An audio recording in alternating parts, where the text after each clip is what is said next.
नमस्कार। Rastogi online coaching classes में आपका स्वागत है। आज हम लोग पढ़ेंगे हिंदी में अलंकार, जो क्लास 9, 10, 11, 12 के परीक्षा में हर साल पूछा जाता है। तो अलंकार क्या है? तो अलंकार को जानकारी रखेंगे कि काव्य को शोभा बढ़ाने वाले तत्वों को अलंकार कहते हैं।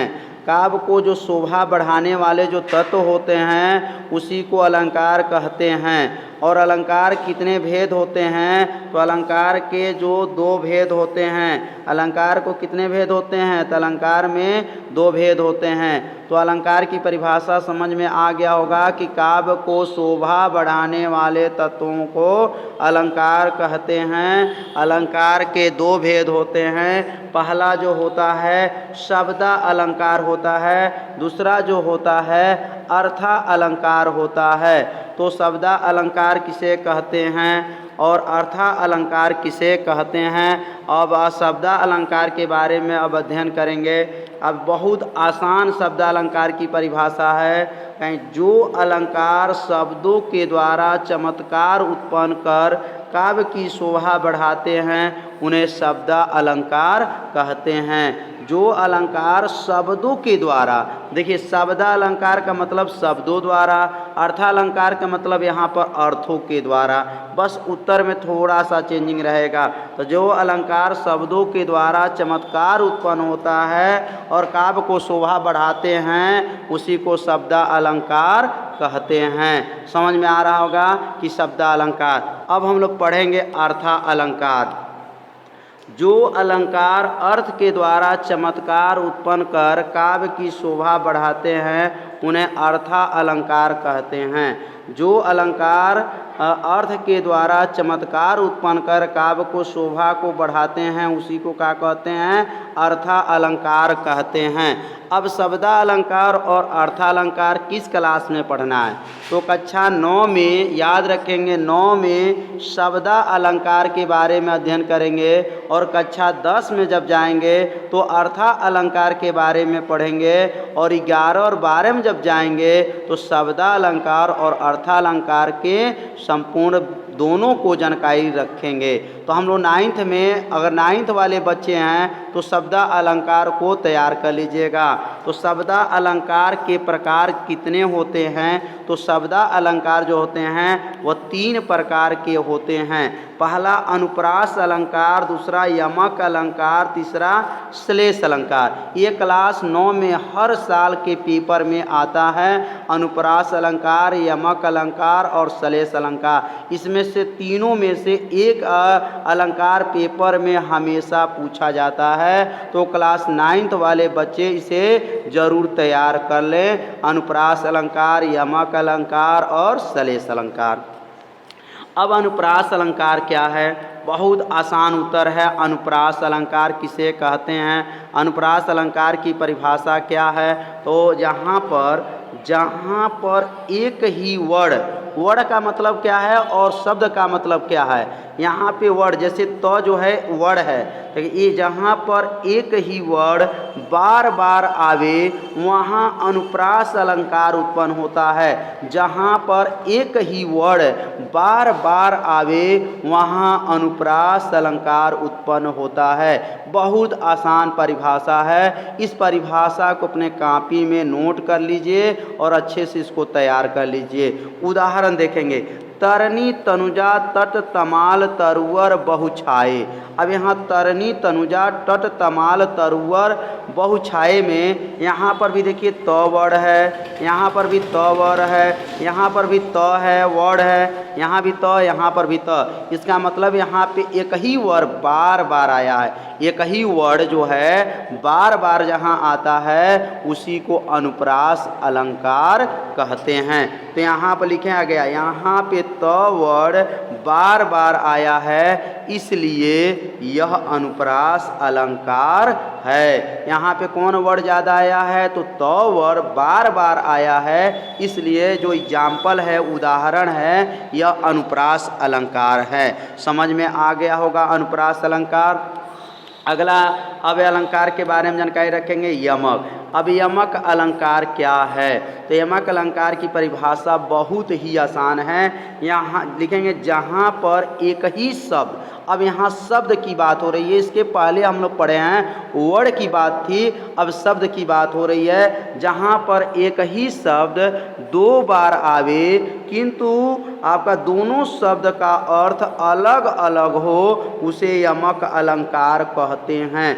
यहाँ पर यमक अलंकार किसे कहते हैं समझ में आ गया होगा कि जहाँ पर एक ही शब्द दो बार आवे किंतु दोनों शब्द का अर्थ क्या हो, अलग अलग हों, उसी को यमक अलंकार कहते हैं। अब यहाँ देखेंगे कनक कनक ते 100 गुनी मादकता अधिकार, वा खाए बौराय जग या पाए बौराय। यहाँ पे जो शब्द लिखा गया है कनक कनक, यहाँ दो बार कनक शब्द है और यहाँ दो बार कनक शब्द आया है। इसने पहले कनक का अर्थ दूसरा है और दूसरे कनक का अर्थ दूसरा है, तो ध्यान देंगे। अब यहाँ पहले अर्थ का क्या अर्थ है, पहले कनक का क्या अर्थ है, तो यहाँ पे कनक शब्द क्या दो बार आया है, परंतु दोनों का कनक का अर्थ क्या है, अलग अलग होता है। यहाँ पे देखिए एक ही शब्द बार बार आवे लेकिन दोनों का अर्थ क्या हो, अलग अलग हो, वहाँ पर यमक अलंकार उत्पन्न होता है। अब यहाँ देखें कनक दो बार आया है, इसलिए यह कौन अलंकार है, तो यह जो अलंकार है यमक अलंकार है। प्रथम कनक का अर्थ होता है सोना और दूसरे कनक का अर्थ होता है धतूरा। समझ में आ गया होगा। यहाँ पे पहले कनक का अर्थ क्या है, तो सोना और दूसरे कनक का अर्थ क्या है, धतूरा। अब हम लोग पढ़ेंगे सलेस अलंकार, बहुत आसान ये भी है। जहाँ पर एक शब्द, अब एक शब्द को ध्यान देना, जहाँ पर एक शब्द एक ही बार प्रयोग हो किंतु उसके अर्थ अनेक हो, वहाँ सलेस अलंकार उत्पन्न होता है। जहाँ पर एक शब्द एक ही बार आवे, एक ही बार प्रयोग करेंगे लेकिन उसका जो अर्थ है अलग अलग होता है, अनेक होता है। जैसे यहाँ है सुवर्ण को खोजत फिरत कभी बेभिचारी चोर, सुवर्ण को खोजत फिरत कभी बेभिचारी चोर में यहाँ सुवर्ण जो शब्द है, यहाँ सुवर्ण जो शब्द दिया गया है एक ही बार आया है। यहाँ सुवर्ण जो देख रहे हैं, सुवर्ण को खोजत फिरत में यहाँ सुवर्ण शब्द एक ही बार आया है लेकिन वो सुवर्ण शब्द का अर्थ जो है अनेक होता है। यहाँ लिखाएगा सुवर्ण का अर्थ क्या क्या होता है, तो सुंदर वर्ण होता है, सुंदर शरीर होता है तथा सोना होता है। जो सुवर्ण का अर्थ क्या क्या होता है, तो सुंदर वर्ण, सुंदर शरीर तथा सोना होता है। समझ में आ गया होगा। अब अगला हम लोग पढ़ेंगे, अब ये क्लास 10 में बहुत ही आईएमपी है। क्लास 10 में कौन कौन अलंकार पूछा जाता है, हर साल के पेपर में कक्षा 10 में यह अलंकार आता है। तो अर्था अलंकार में 3 अलंकार कक्षा 10 में आईएमपी है। अब यहाँ अर्था अलंकार कितने प्रकार के होते हैं, तो अर्था अलंकार निम्न प्रकार में, पहला उपमा अलंकार, रूपक अलंकार, उत्प्रेक्षा अलंकार, भ्रांतिमान अलंकार, संदेह अलंकार। यहाँ पर 5 अलंकार दिया गया है, तो इसमें से 3 अलंकार क्लास 10 में यूपी बोर्ड में हर साल के पेपर में पूछा जाता है। उपमा अलंकार, रूपक अलंकार और उत्प्रेक्षा अलंकार। कक्षा 10 वाले लड़के जो बच्चे हैं वो 3 ही अलंकार को तैयार करेंगे, उपमा अलंकार, रूपक अलंकार और उत्प्रेक्षा अलंकार। ये तीनों में से हर साल के पेपर में पूछा जाता है, हर साल के पेपर में आता है। इसे अलंकार को अच्छे से तैयार कर लीजिए और अच्छे से परिभाषा को तैयार कर लीजिए। अब हम लोग पढ़ेंगे उपमा अलंकार में। उपमा अलंकार बहुत आसान है, एक एक लाइन की, दो दो लाइन की परिभाषा हैं। अब यहाँ उपमा अलंकार क्या है, जहाँ दो वस्तुओं के बीच में समानता का भाव व्यक्त किया जाता है वहाँ उपमा अलंकार होता है। जहाँ दो वस्तुओं के बीच समानता का भाव को व्यक्त किया जाता है वहाँ पर उपमा अलंकार होता है। जैसे लिखेंगे पीपर पात सरिस मन डोला। अभी उपमा अलंकार की परिभाषा जब लिखने के बाद से नीचे उदाहरण भी लिखना पड़ता है। बस एक लाइन उदाहरण लिख देंगे आपका 2 नंबर पूरा नंबर मिल जाएगा। पीपर पात सरिस मन डोला यह उपमा अलंकार का उदाहरण है। तो उपमा अलंकार अपने कॉपी में जरूर नोट करके कक्षा 10 वाले लड़के इसको अच्छे से तैयार कर लें। अब हम लोग पढ़ेंगे रूपक अलंकार। अब रूपक अलंकार में क्या है, जहाँ उपमेय में उपमान का आरोप करके दोनों में अभेद कर दिया जाए वहाँ रूपक अलंकार कहते हैं। जहाँ उपमेय में उपमान का आरोप करके दोनों में अभेद कर दिया जाए वहाँ रूपक अलंकार होता है। जैसे उदाहरण लिखेंगे, जैसे में चरण कमल बंदो हरिराई। अब चरण कमल बंदो हरिराई में कौन सा अलंकार है, तो रूपक अलंकार होता है। इस उदाहरण को वहाँ लिख देंगे तो आपको पूरा 2 नंबर मिल जाएगा। अब हम लोग पढ़ेंगे उत्प्रेक्षा अलंकार। बहुत आसान उत्तर है। उत्प्रेक्षा अलंकार देखेंगे, जहाँ उपमेय में उपमान की संभावना की जाए वहाँ उत्प्रेक्षा अलंकार कहते हैं। जहाँ उपमेय में उपमान की संभावना की जाए वहाँ पर कौन अलंकार होगा, उत्प्रेक्षा अलंकार कहते हैं। इसमें मानो मनु मनहु जानो जनु जनहु इसके वाचक शब्द होते हैं। जहाँ लिखेंगे आपका उपमान में उपमेय में उपमान की क्या किया जाए, संभावना व्यक्त किया जाता है, उत्प्रेक्षा अलंकार होता है। इसमें जो होते हैं मानो, अगर कहीं मानो शब्द उसमें आ जाए, मानो मनु मनहु जानो जन जनहु, इसके क्या होते हैं, वाचक शब्द होते हैं। अब यहाँ मनु शब्द अगर आ जाए, मानो शब्द आ जाए तो समझ जाइएगा उत्प्रेक्षा अलंकार है। जैसे यहाँ उदाहरण देखेंगे, उस काल मारे क्रोध के तन कांपने उसका लगा। देखिए मानो, यहाँ मानो शब्द आ गया। मानो हवा के वेग से सोता हुआ सागर जगा। यहाँ मानो जो शब्द देख रहे हैं यहाँ पे आया है, इसलिए यह कौन सा अलंकार है, उत्प्रेक्षा अलंकार है। समझ में आ गया होगा। उस काल मारे क्रोध के तन कांपने उसका लगा, मानो हवा के वेग से यह उत्प्रेक्षा अलंकार है। अगला हम लोग पढ़ेंगे यहाँ पर भ्रांतिमान अलंकार। अब यहाँ भ्रम की बात है, यहाँ दुविधा की बात है। भ्रांतिमान अलंकार में जहाँ उपमान और उपमेय दोनों को एक साथ देखने पर उपमान का निश्चित रूप से भ्रम हो जाए। अब देखिए, जहाँ उपमान और उपमेय दोनों को जब एक साथ देखने पर उपमान का निश्चित रूप से क्या हो जाए, भ्रम हो जाए। मतलब जहाँ एक वस्तु को देखने पर दूसरी वस्तु का भ्रम हो जाए वहाँ भ्रांतिमान अलंकार होता है। अब यहाँ पर भ्रांतिमान अलंकार भ्रम हो जाता है। अब जैसे बादल काले काले केशों को देखा निराले, नाचा करते हैं हरदम पालतू मोर मतवाले। तो समझ में आ गया होगा कि यह उदाहरण जो है भ्रांतिमान अलंकार है। बादल काले काले केशों को देखा निराले, नाचा करते हैं हरदम पालतू मोर मतवाले।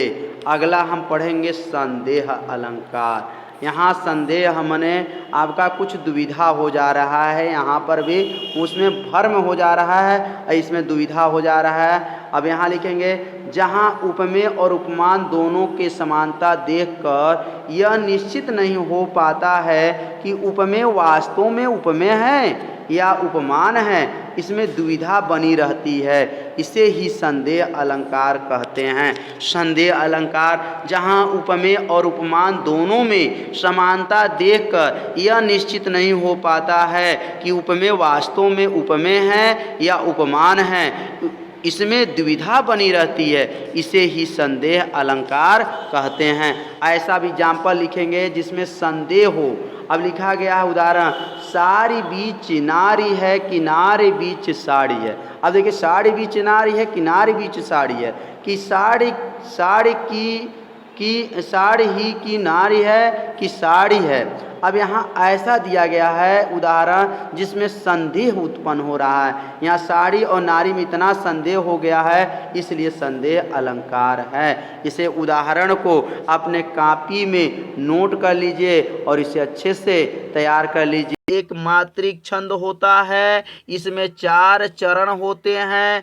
पहले और तीसरे चरण में 13 मात्राएं होती हैं तथा दूसरे तथा चौथे चरण में 11 मात्राएं होती हैं। उसी को दोहा कहते हैं। बहुत आसान परिभाषा है। दोहा एक मात्रिक छंद होते हैं, इसमें 4 चरण होते हैं, पहले और तीसरे। अब यहाँ पहले तीसरे लिखे हैं तो क्या लिखे हैं? 13। ध्यान से देखेंगे तो 13 लिखा गया है। तो पहले और तीसरे में कितनी मात्राएं होती हैं? तो 13 मात्राएं होती हैं। याद ऐसे रख लीजिए, पहले और तीसरे में कितनी मात्राएं होती हैं? तो 13 मात्राएं होती हैं। और दूसरे और चौथे में चरण में 11 मात्राएं होती हैं। उसी को दोहा कहते हैं। दोहा जो है अर्ध सम मात्रिक छंद का क्या है? उदाहरण है। दोहा अर्ध सम मात्रिका छंद का उदाहरण है। अब इसका उदाहरण जानेंगे, मात्रा को गिनना जानेंगे। बहुत आसान है। यह कक्षा 9 में और 11 में और 12 में बहुत ही आईएमपी है।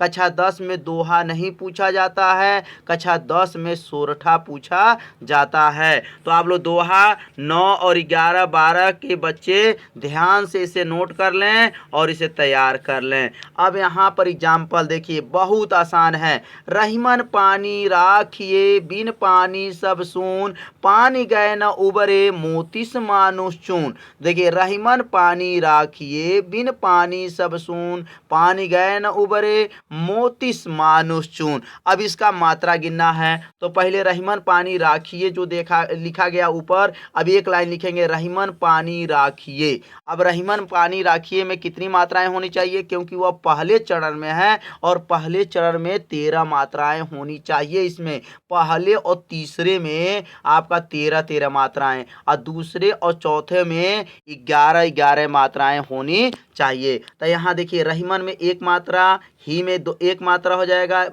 म में एक मात्रा इसमें। तो ये सब आपका यह जो है आपका सब लघु है। यहाँ पर यह आपका क्या है? गुरु है। यहाँ गुरु है, फिर यहाँ पर भी गुरु है, फिर यहाँ आपका लघु है, फिर आपका गुरु है। इसको जोड़ेंगे, रहीमन पानी राखिए में जो मात्रा दिया गया है इसको जब जोड़ेंगे तो आपकी मात्रा कितना आएगा? तो 13 आएगा। तो ये मात्रा कैसे लगाया जाता है? तो याद रखिए, जो बड़ी मात्रा होता है वहाँ पे 2 का प्रयोग करेंगे, जहाँ छोटी मात्रा होता है वहाँ पर 1 का प्रयोग करेंगे। यहाँ इसके पहले वाले वीडियो को आप लोग जरूर देखें, जिससे आपको मात्रा पूरा समझ में आ जाएगा। यहाँ बिन में आपका 1 मात्रा होगा, यहाँ 1 मात्रा होगा, पानी में आपका 2 मात्रा, यहाँ नी में भी आपका 2 मात्रा, यहाँ 1 मात्रा, यहाँ 1 मात्रा हो जाएगा, सुन में आपका 2 मात्रा हो जाएगा, यहाँ 1 होगा। जहाँ पर आपका ये माने छोटी मात्रा हो तो समझ जाइएगा 1 लगाना है, और जहाँ बड़ी मात्रा हो वहाँ 2 लगाना है। ऐसे आपका मात्रा लगा करके क्रमशः गिना गया है।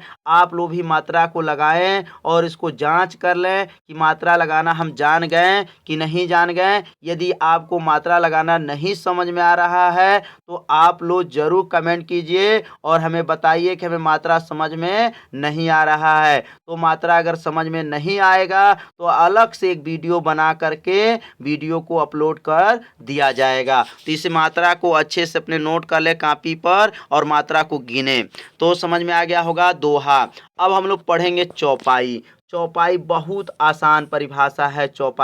चौपाई सममात्रिक छंद है। इसमें 4 चरण होते हैं। अब देखिए, चौपाई भी सममात्रिक छंद है। आपका पहले आपका दोहा जो था अर्ध सममात्रिक छंद था। अब ये चौपाई जो है सममात्रिक छंद है। इसमें 4 चरण होते हैं और प्रत्येक चरण में 16 मात्राएं होती हैं। याद रखिएगा, प्रत्येक चरण में कितनी मात्राएं होती हैं? तो 16 मात्राएं होती हैं। तो चौपाई समझ में आ गया। यह क्लास 9, 11, 12 में हमेशा पूछा जाता है, इसे अच्छे से आप लोग तैयार कर लीजिए। अभी आप लोग जो उदाहरण दिया गया है, ऐसा उदाहरण दिया गया है जो आप लोग सुने होंगे। जय हनुमान ज्ञान गुण सागर, जय कपीस तिहु लोक उजाकर, राम दूत अतुलित बल धामा, अंजनी पुत्र पवन सुत नामा। बहुत आसान परिभाषा के साथ उदाहरण दिया गया है। इस उदाहरण को अपने कॉपी पे नोट करके और इस पे मात्रा लगाना सीख लीजिए। यदि आप मात्रा में कोई दिक्कत होता है तो आप लोग जरूर कमेंट कीजिए। अगला हम लोग पढ़ेंगे सोरठा। अब यह कक्षा 10 में बहुत ही आईएमपी माना जाता है। दोहा के सोठा क्या है? तो सोठा एक मात्रिक छंद होता है। सोठा क्या होता है? एक मात्रिक छंद होता है। इस जो यह दोहा का उल्टा होता है। अभी इसके पहले हम लोग पढ़े थे दोहा। दोहा में 4 चरण होते हैं। पहले और तीसरे में 13-13 मात्राएं होती हैं। अब इसके पहले वाले में अभी पहले पढ़े हैं दोहा, अब इसमें हम लोग पढ़ेंगे सोठा। तो सोठा क्या है? यह दोहा का उल्टा होता है। जैसे आपका दोहा में आप पढ़े थे पहले और तीसरे में 13-13 मात्रा, अब इसमें कहेंगे पहले और तीसरे में 11-11 मात्रा कहना है। बस थोड़ा सा बदला हुआ है परिभाषा, बहुत आसान है, जो कक्षा 10 में हर साल पेपर में आता है। तो सोठा एक मात्रिक छंद होता है, यह दोहा का उल्टा होता है। इसमें 4 चरण होता है। पहले और तीसरे चरण में 11-11 मात्राएं और दूसरे तथा चौथे चरण में 13-13 मात्राएं होती हैं। समझ में आ गया होगा। यह दोहा का उल्टा है। दोहा में पहले और तीसरे में 13-13 थे, लेकिन सोठा में पहले और तीसरे में 11-11 मात्राएं होती हैं और दूसरे और चौथे में 13-13 मात्राएं होती हैं। बहुत आसान इसका एग्जाम्पल भी दिया गया है। इस एग्जाम्पल को नोट कर लेंगे और मात्रा भी लगा लेंगे। नीचे मात्रा लगा हुआ है, इस मात्रा को अपने कॉपी पर नोट कर लीजिए। जैसे एग्जाम्पल दिया, जेहि सुमिरत सिद्धि होई, गणनायक करिवर बदन, करहु अनुग्रह सोई, बुद्धि राशि शुभ गुण सदन।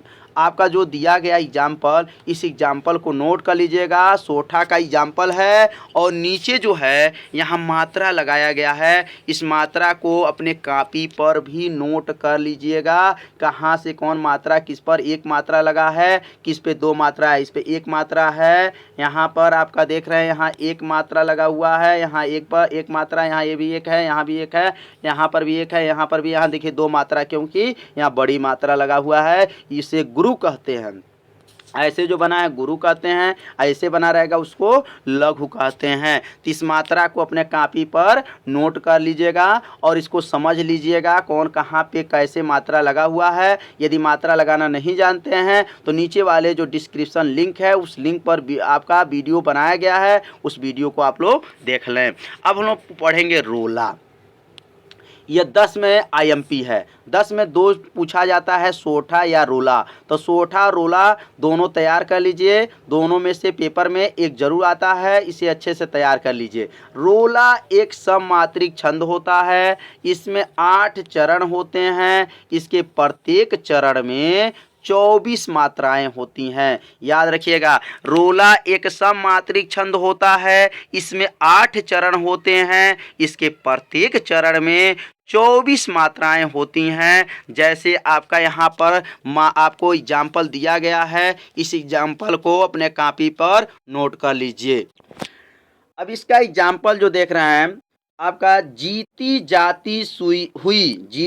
जाती हुई जिन्होंने भारत बाजी। अब इसको जब मात्रा गिनेंगे तो इसमें 24 मात्राएं हैं। मात्रा इसके ऊपर लिख दिया गया है, इसे अपने मात्रा भी आप लगाइए और उसको गिनिए, देखिए 24 मात्रा है कि नहीं है।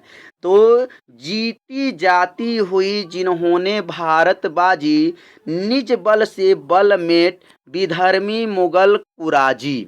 आपका ध्यान देंगे, सब मात्रा को एक एक मात्रा को गिनना सीखिएगा। अगर कोई भी दिक्कत होगा तो जरूर कमेंट कीजिएगा। जिनके आगे ठहर सके जगी न जहाजी, है यह वही प्रसिद्ध छत्रपति धूप शिवाजी। आपको जो एग्जाम्पल दिया गया है, इस एग्जाम्पल को आप लोग अपने कॉपी पर नोट कर लीजिएगा और इसे रट लीजिएगा और मात्रा लगाना भी सीख लीजिएगा। तो समझ में आ गया होगा कि यह जो मात्रा है, यह मात्रा जो रोला का था। अब रोला के बाद से हम लोग पढ़ेंगे, इंटर में बहुत ही आईएमपी है, कुंडलियाँ। अब कुंडलियाँ क्या हैं? तो कुंडलियाँ बहुत ही आसान परिभाषा है। इनमें दो चीज़ को लेकर के जोड़ करके बनाया गया है। दो कौन हैं? तो दोहा और रोला है। तो दोहा और रोला जोड़कर कुंडलियाँ छंद बनता है। कुंडलियाँ छंद कैसे बनता है? तो दोहा और रोला को जोड़कर कुंडलियाँ छंद बनता है। कुंडलियाँ के प्रथम दो चरण में दोहा का लक्षण देखिएगा। कुंडलिया में प्रथम दो चरण में दोहा का लक्षण और बाद में 4 चरण में रोला का लक्षण होता है। याद रखिएगा कि जब हमारा प्रथम 2 चरण में दोहा का लक्षण होता है और बाद में जो होते हैं 4 चरण में रोला का लक्षण होता है। तो कुंडलिया में कितने चरण हो जाएंगे? तो कुंडलिया में 6 चरण होते हैं। याद रखिए, कुंडलिया में कितने चरण होते हैं? तो 6 चरण होते हैं। दोहा का अंतिम चरण रोला का प्रथम चरण होता है। यह ध्यान देना है, दोहा का जो अंतिम चरण रहता है वह रोला का प्रथम चरण होता है। इसका मतलब यहाँ एग्जाम्पल जब देखेंगे तो और समझ में आएगा। दोहा और रोला को मिला करके बना है कुंडलियाँ। अब यहाँ दोहा देखिए, 2 लाइन लिखा गया है। दौलत पाए न कीजिए सपने में अभिमान, चंचल चल दीन चारी को ठाऊं न रहत निदान। यह जो एग्जाम्पल दिया गया है वह दोहा का एग्जाम्पल है और नीचे जो एग्जाम्पल दिया गया है वह रोला का एग्जाम्पल है। इस रोला में क्या देख रहे हैं कि दोहा का जो अंतिम लाइन है, अंतिम जो चरण है, ठाऊ न रहत निदान। अब देखिए ठाऊ न रहत निदान, ये पहला हो जाता है। बस यही ध्यान, ये पूरा जो देख रहे हैं यह एक चरण माना जाता है। 2 चरण, 3 चरण, 4 चरण और ऊपर 2 चरण, इसको लेकर के टोटल 6 चरण हुए हैं। तो दोहा और रोला को जब जोड़ते हैं तो कुंडलिया बनता है। लेकिन इसमें भी कुछ विशेष बातों को ध्यान रखना है कि इसका जो अंतिम और माने दोहा का अंतिम चरण और रोला का प्रथम चरण होना चाहिए। अब यहाँ पर देखिए, आपका यहाँ जो हमारा क्या लिखा गया है, ध्यान से देखेंगे तो आपका दोहा का आपका लिखा गया, आपका चारों चरणों में रोला का लक्षण होता है। दोहा का अंतिम चरण देखिए लिखा है, दोहा का अंतिम चरण रोला का प्रथम चरण होता है। तो याद करिए, दोहा का अंतिम चरण जो होता है वह आपका रोला का प्रथम चरण होता है। इसे अपने कॉपी पर एग्जाम्पल को नोट कर लीजिए और इसे याद कर लीजिए और मात्रा लगाना भी सीख लीजिए। और मात्रा अगर नहीं लगाना जान पाते हैं तो डिस्क्रिप्शन में लिंक है, उस लिंक पर जा कर के मात्रा लगाना वाला वीडियो भी सीख लीजिए। कहाँ पे का पर का मैं किसे कहते हैं। तो रस की परिभाषा ध्यान से सुनेंगे तो याद हो जाएगा। जब हम लोग कहानी को जब पढ़ते हैं या अथवा नाटक को देखते हैं तो हमारे शरीर में क्या आता है? आनंद आता है। कहानी को पढ़कर अथवा नाटक को देखकर जो हमारे शरीर में आनंद आता है उसी को रस कहते हैं। जब हम लोग कहानी को ही पढ़ते हैं तो हमारे शरीर के अंदर आनंद आता है, या कोई नाटक को देखते हैं तो हमारे शरीर में आनंद आता है, उसी को क्या कहते हैं? रस कहते हैं। तो रस कितने प्रकार के होते हैं? रस जो होते हैं 9 प्रकार के होते हैं। रस कितने प्रकार के होते हैं? तो रस याद करिए 9 प्रकार के होते हैं। तो आज हम लोग पढ़ेंगे 9 रसों के बारे में और 9 रसों की परिभाषा, एक रस से 9 रस की परिभाषा बनाना सिखाएंगे। बस आपको अस्थाई भाव याद रख लीजिए। तो सबसे पहला हमारा जो रस है वह श्रृंगार रस है, दूसरा जो है वीर रस है, तीसरा करूर रस है, चौथा हास रस है, रोद रस है, भयानक रस है, विभत्स रस है और अद्भुत रस है, और लास्ट जो रस है वह शांत रस है। टोटल 9 रस हैं। 9 रसों का अस्थाई भाव क्रमशः श्रृंगार रस का अस्थाई भाव क्या होता है? तो रति होता है। वीर रस का अस्थाई भाव उत्साह होता है। करुण रस का अस्थाई भाव शोक होता है। हास का हास होता है। क्रोध का क्रोध होता है। भयानक का भय होता है। और विभत्स रस का जुगुप्सा या घृणा होता है। अगला जो है अद्भुत रस का स्थायी भाव विस्मय होता है। और शांत रस का स्थायी भाव निर्वेद होता है। इस अस्थाई भाव को अपने कॉपी में नोट कर लीजिए और इस अस्थाई भाव को याद कर लीजिए। यदि अस्थाई भाव आपको याद हो गया तो समझिए हमें 9 रस की परिभाषा भी याद हो गया। बस बनाना सीखना है कि जब अस्थाई भाव जब याद करिएगा तो समझिए हमें रस याद है, संपूर्ण रस की हमारा तैयारी हो जाएगा। तो लेकिन सबसे पहले हम लोग रस के बारे में पढ़ने से पहले तो इसकी अस्थाई भाव पहले याद कर लें। तो आज हम लोग बताएंगे कि श्रृंगार रस और वीर रस जो है क्लास 9th में बहुत आईएमपी है, जो हर साल पूछता है। कक्षा 9 में 2 रस याद कर लीजिए, कौन कौन पूछेगा? तो श्रृंगार रस और वीर रस पूछता है। और कक्षा 10 में कौन सा रस आईएमपी है? तो करूर रस और हास रस। 9th में 2 रस पढ़ना है और 10 में 2 रस पढ़ना है। करूर रस और हास रस क्लास 10 में हर साल पेपर में आता है 2 नंबर में। अब उसके बाद से शेष जो रस बचे हैं वह इंटर में सभी रसों को तैयार रखना पड़ेगा। श्रृंगार रस, वीर रस, करूर रस, हास रस, रोद रस, सभी रसों को इंटर वाले बच्चे सभी लोग तैयार करेंगे। और 9th वाले बच्चे सिर्फ श्रृंगार रस और वीर रस याद करेंगे। और हाई स्कूल वाले बच्चे जो हैं करूर रस और हास रस परीक्षा में हर साल परीक्षा में पूछा जाता है। इसे अच्छे से अपने कॉपी में जरूर नोट करिएगा। तो अब हम लोग पढ़ेंगे श्रृंगार रस। अब देखिए एक रस से 9 रस की परिभाषा बनाना सिखाएंगे, कैसे रस की परिभाषा बनता है। बस इतना शब्द को याद रखना है कि विभाव अनुभाव संचारी भाव के संयोग से।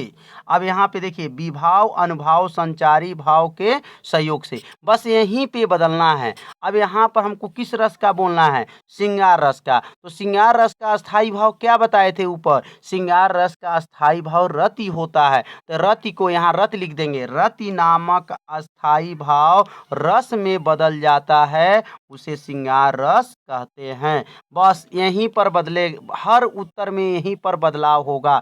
श्रृंगार रस में रति बोलेंगे, वीर रस में यहाँ पर आपको उत्साह बोलेंगे, करूर रस में यहाँ पर शोक बोलेंगे, हास रस पर यहाँ पर हास बोलेंगे। समझिए हमें 9 रस की परिभाषा याद हो गया। बस इतना याद कर लीजिए कि विभाव अनुभाव संचारी भाव के संयोग से। अब बस यहाँ अस्थाई भाव जिस रस का पूछेगा उस रस का अस्थाई भाव यहाँ पे रखना है। और यहाँ जहाँ रति है वहीं पर अस्थाई भाव रख देंगे और यह नामक रस में बदल जाएगा और उस रस का नाम रख देंगे। तो श्रृंगार रस समझ में आ गया होगा। अब इसी तरह सभी रसों की परिभाषा बनाना है। तो श्रृंगार रस को परिभाषा एक बार और बोल रहे हैं। विभाव अनुभाव संचारी भाव के संयोग से रति नामक अस्थाई भाव रस में बदल जाता है, उसे श्रृंगार रस कहते हैं। तो यहाँ समझ में आ रहा होगा श्रृंगार रस कैसे परिभाषा बनाया जाता है। इसी तरह भी वीर रस का भी परिभाषा बनाया जाएगा। सेम परिभाषा है लेकिन उदाहरण अलग अलग है। अब यहाँ पे उदाहरण श्रृंगार रस का परिभाषा का जो उदाहरण है, उदाहरण भी परीक्षा में लिखना होता है, इसलिए इस उदाहरण को आप लोग याद कर लीजिएगा। यह उदाहरण है करमुदरी के आरसी। करमुदरी के आरसी प्रतिबिंबित पयो पाई पीठ दिए निधरक लखे इकटक दीठ लगाई।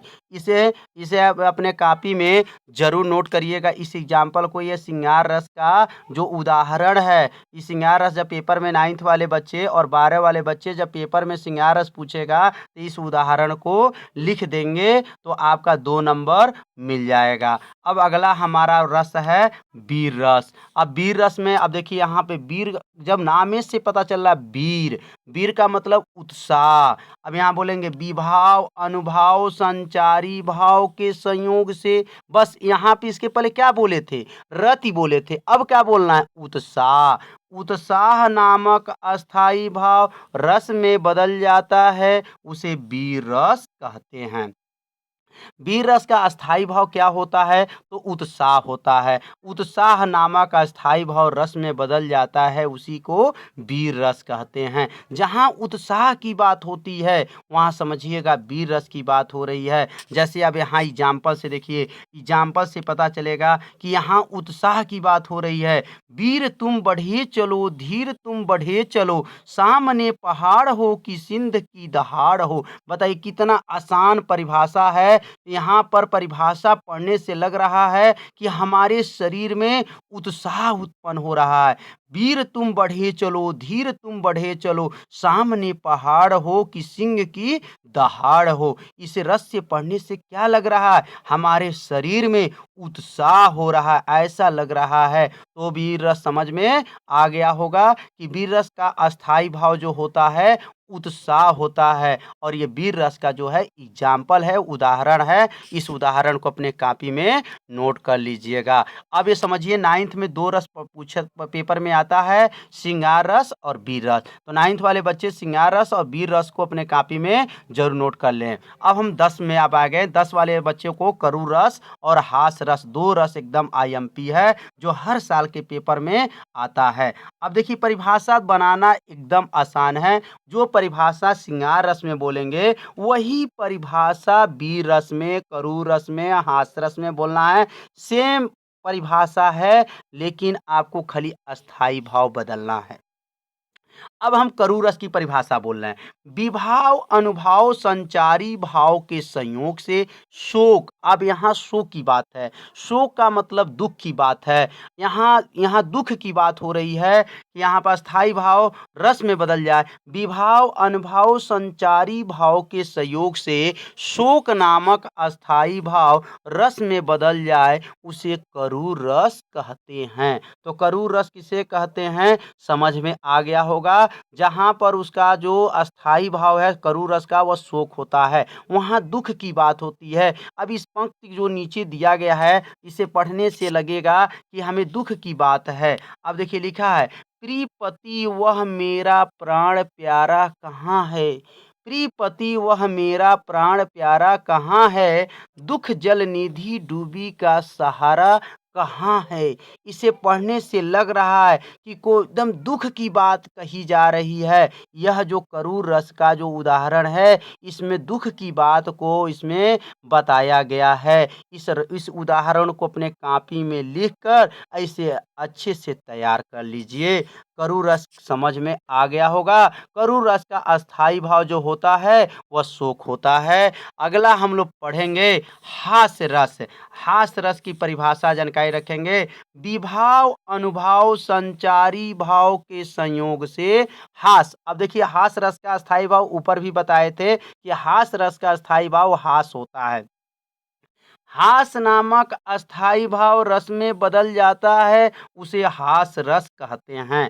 यहाँ हंसने की बात हो रही है। अभी ऊपर करूर रस की बात कर चल रहा था कि वहाँ शोक की बात था, दुख की बात था, और इस रस में हंसने की बात हो रही है। ऐसा एग्जाम्पल लिखेंगे जिसमें हंसी होना चाहिए। अब यहाँ पर एग्जाम्पल देखेंगे, हंसी हंसी भाज देखी दुल्ह दिगंबर को।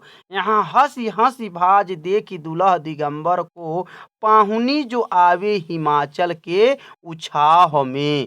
तो यह जो उदाहरण से पढ़ने से लग रहा है यहाँ हंसने के बाद कहा गया है। यहाँ हास रस का परिभाषा समझ में आ गया होगा। इस हास रस की परिभाषा अपने कॉपी में नोट कर लीजिएगा। हास रस का अस्थाई भाव क्या होता है, तो हास होता है। अगला हम लोग जो रस पढ़ेंगे वह रोद रस है। रोद रस किसे कहते हैं। अब यहाँ देखेंगे, विभाव अनुभाव संचारी भाव के संयोग से, इतना तो सब में बोलना है, 9 रसों में बोलना है, बस यहाँ पे बदलेगा। अब यहाँ पे रोध जो है, रोध है तो रोध का अस्थाई भाव क्या होता है, क्रोध होता है। क्रोध नामक अस्थाई भाव रस में बदल जाता है, उसे रोद रस कहते हैं। विभाव अनुभाव संचारी भाव के संयोग से क्रोध नामक अस्थाई भाव रस में बदल जाए, उसे रोद रस कहते हैं। अब यहाँ क्रोध शब्द, ऐसा एग्जाम्पल देंगे